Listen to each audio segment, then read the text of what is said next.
Good afternoon. I'm going to talk about the importance of developing the organization during the course of a hospital construction project. I'm going to do this using the experience of Mayo Clinic.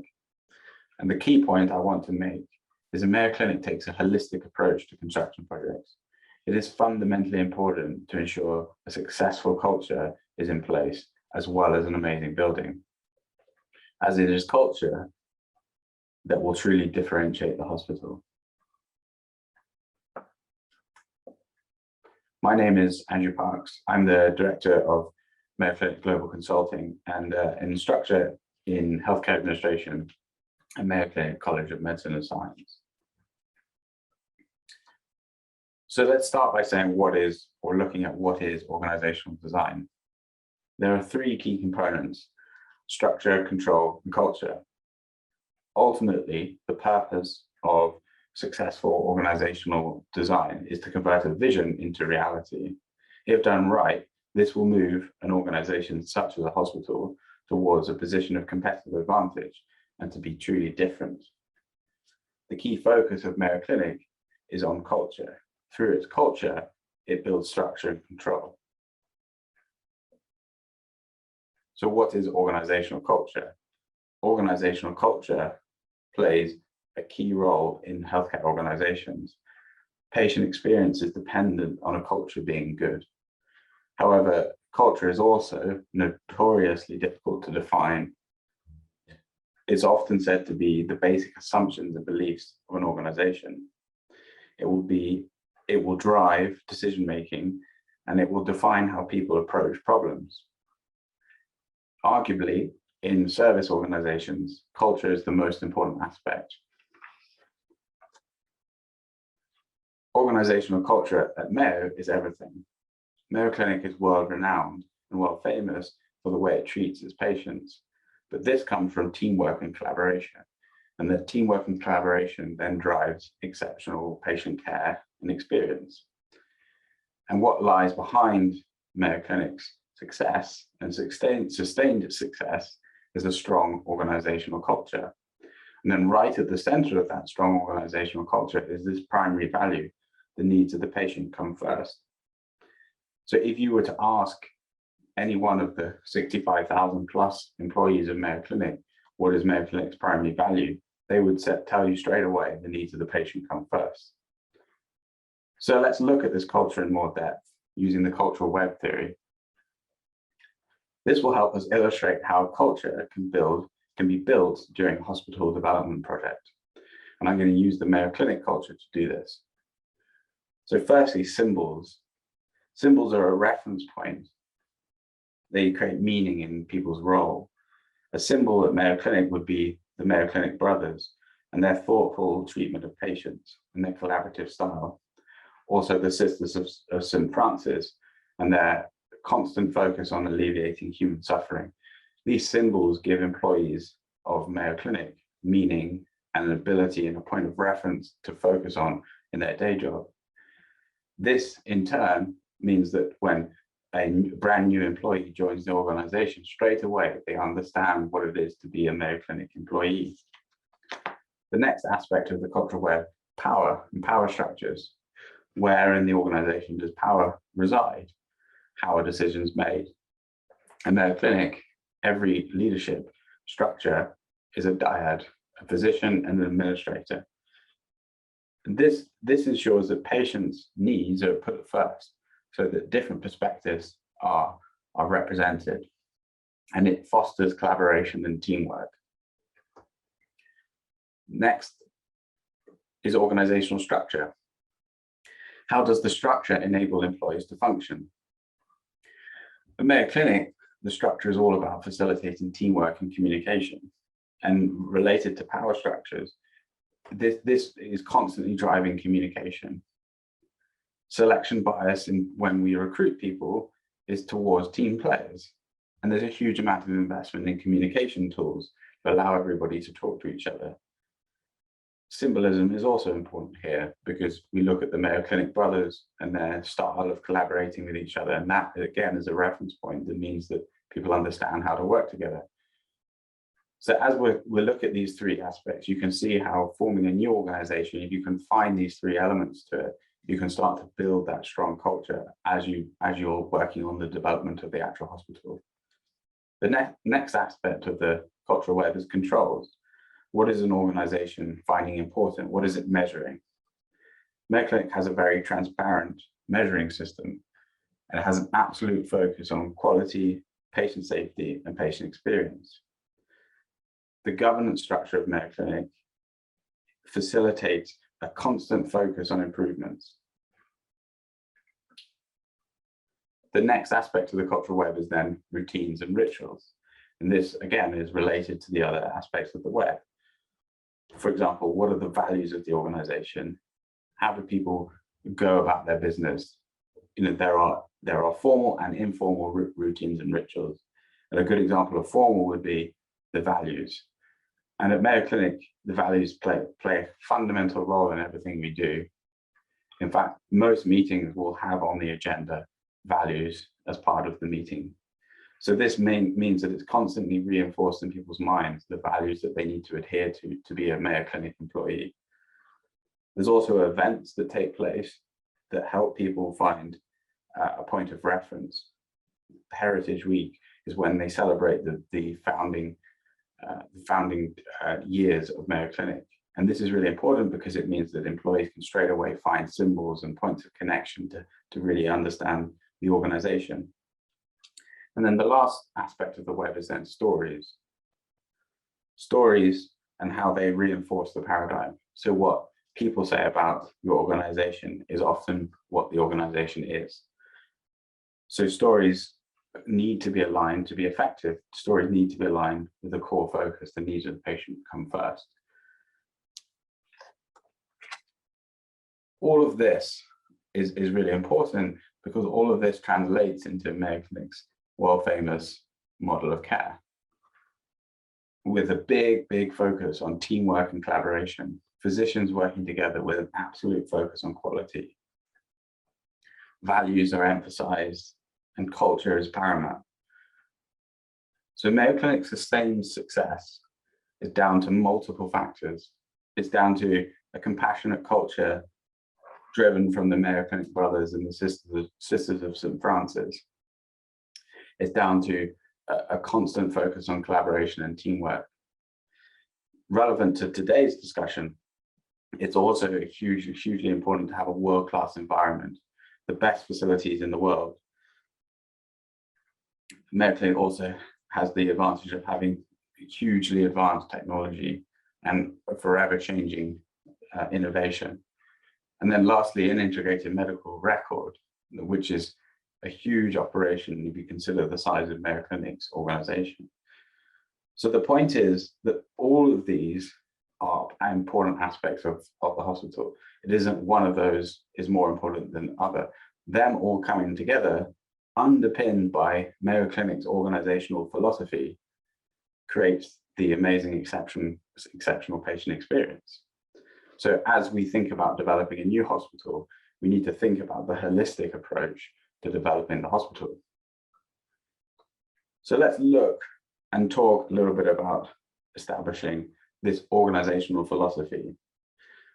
An organization's purpose will be driven by its underlying philosophy. As we see with Mayo Clinic, this philosophy provides a set of principles that govern and guide the organization. This philosophy becomes the hallmark of the organization. There's this notion of the founder imprinting, and what this means is the founders of the organizations are the ones that introduce a strategy, a structure, a culture. Therefore, it's important to think about this as we start to develop new organizations and new hospitals. If we look at the Mayo Clinic example, it is the founders who imprinted, the Mayo Clinic brothers who imprinted that collaboration, that compassionate care on the organization that still to this day, 150 years later, exists. So as we think about developing new organizations and new hospitals, we need to think about those initial principles that we're going to form as we develop. And this initial structure, controls, and culture will set up the hospital for success if done right. So as we establish the organizational philosophy, we want to drive sustained positive organizational culture, because this in turn creates sustained competitive advantage. And the point here is that if you create an amazing organizational culture with all of the aspects we've just spoken about with the Mayo Clinic model of care, competitors are not able to come and copy that or do it the same way, because it is actually it is impossible to copy an organizational culture. So if you can create a philosophy that has principles that guides this culture, then you can actually start to create this world-class, exceptional patient care that no one else can compete with. But the question is, for today's discussion, when should this happen during the development of a hospital? At Mayo Clinic, we divide a hospital project into these 4 phases: concept and planning, build and mobilization, operationalize and commissioning, and then operating the facility as a center of excellence. Now, these are pretty typical and pretty standard, and I'm sure people can understand this. But we would say that you should start developing the organizational philosophy, start designing the organization as early as possible. So in phase 1, as soon as you start thinking about the project, start thinking about what the organization is going to look like. And there's many reasons to make this successful. There's many reasons to do this. But the key is that if you start doing it early, you'll drive this successful organizational philosophy throughout the project and then onwards into the operation of the hospital. So let's talk about a few examples of why that's important. So decision-making will be based around a central organizational philosophy. What I mean by this is decisions made about the design of the building will be made based on the needs of the patient or whatever it is that is key to that hospital's development. So right from the start of the project, you're making decisions not because of financial constraints, not because of other reasons, but because you're taking a sort of philosophical approach to how you want to develop the hospital. Now, what this means in reality is that you could well have a really balanced approach. So you have the financial perspective, you have the patient perspective, you have the clinical perspective, and all of those bits all working together to create the best outcome. But if you don't have that philosophy that's driving the center point for everyone who's working on the project, then the decision will be biased towards one of the things, or we need to reduce costs, so we'll have less rooms or what have you, which actually then in turn will mean that the patient experience isn't so good. The other important thing is that as the organization grows from being a vision to being a team of people that start to build an organization and a hospital and all the things around that, as that team grows, you want to have the right people coming into the team. So if you have a really strong organizational philosophy, a really strong culture developing, then you're going to self-select, or you're going to bias towards people that fit that organization and want to be part of that organization. Again, in the absence of that organizational philosophy, you'll see that other people who have differing views will come and sort of join the organization and could create decision making that isn't where you want it to go. So it's all about creating that center of gravity that attracts people to the organization. A good way to illustrate that is Mayo Clinic, certainly in Minnesota, is in the middle of nowhere. And often in the winter, it can get down to -40 degrees. And it's not a particularly attractive place to be. And yet it attracts some of the top clinicians in the world. And it attracts those people because there's this strong culture of teamwork, collaboration that they can come and be successful in. So that's the key point there, is if you create this philosophy, you can actually bring into the organization the people you want. And then another key point to make here is the organizational foundations will be built in the way you need them to be. So what we mean by that is my team spends a lot of time focusing on clinical plans for the hospital. But if the clinical plan is built around the central philosophy, then it will fit together and the patient flow and experience will be much better. If the clinical plan is built around trying to make a particular return on investment or trying to make a particular clinician happy, that you're going to get a lopsided clinical plan that's not going to have patient needs at the center. So it's really, really important to focus on developing this organizational structure and this organizational philosophy as early as possible to start driving decision-making in the right way. And this is what my team spends a lot of time doing, is helping organizations think through how to create this organizational philosophy, and also how we can replicate Mayo Clinic's organizational philosophy that clearly has been successful. One of the key things to say about Mayo Clinic's organizational philosophy is the fact that it is constantly in development. So it is not this thing that gets defined at the beginning of the project and then just stays there and doesn't move. We are constantly developing, constantly thinking of new ways to develop that philosophy and have more people understand the needs of the patient come first. So the point here is that you start working on developing that organizational design, organizational philosophy as early as you can in the concept and planning phase, but then you continuously work on it as you move through the construction of the hospital and then when the operator takes over.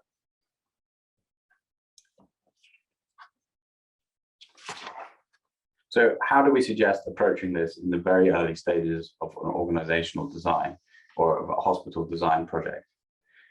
Well, we would say there's four key things that we can do. We can help develop the mission, vision, and values. And if your organization can develop your mission, vision, and values, that's a really big step towards having the organizational philosophy and the key organizational culture principles all established. And from there, you can build out your cultural web. You can start to put in symbols, you can start to think about the structure, controls, etc. The second would be designing and defining the organizational structure and governance structure. So at Mayo Clinic, there's a huge amount of emphasis in the governance structure put in towards enabling quality and quality improvement projects. So making sure that that governance structure is set up to be reactive and responsive. So those two aspects, the organizational structure and the governance structure, can be really, really fundamental to developing a wonderful hospital, but they need to be done right. But actually, if they're done to a philosophy, they can be done really well. Establishing the central paradigm and core belief of the organization. So for Mayo Clinic, as I've said before, the needs of the patient come first is everywhere. So really thinking through, what is that going to be for the hospital that you're developing? How can you get to that point where you understand that central piece that everything else is built on? And it takes time to think that through and develop that, but it can be so powerful if done right. And then the last point would be appoint key personnel. This might sound obvious, but as soon as you appoint them as early as possible in the process, and if they represent the central paradigm, this will then feed into everything else you do. And I think this last point is incredibly important in a hospital project in particular, where you start with a very, very small group of people that rapidly turns into a large number of people. If that small group of people represents your core belief, your central paradigm, your organizational philosophy, and they understand the structure and they understand the controls, then actually what you're going to see is that organizational culture really nicely developing out of that. And we've seen that happen time and time again in projects that we've worked on. So the last thing to say is that structure, control, and culture are there to be focused on. And if you can focus on those three aspects, they will help you develop sustained competitive advantage. And as the hospital opens, the hospital will be opened with a central core value that is driving an amazing organizational culture that will truly differentiate the hospital. Thank you.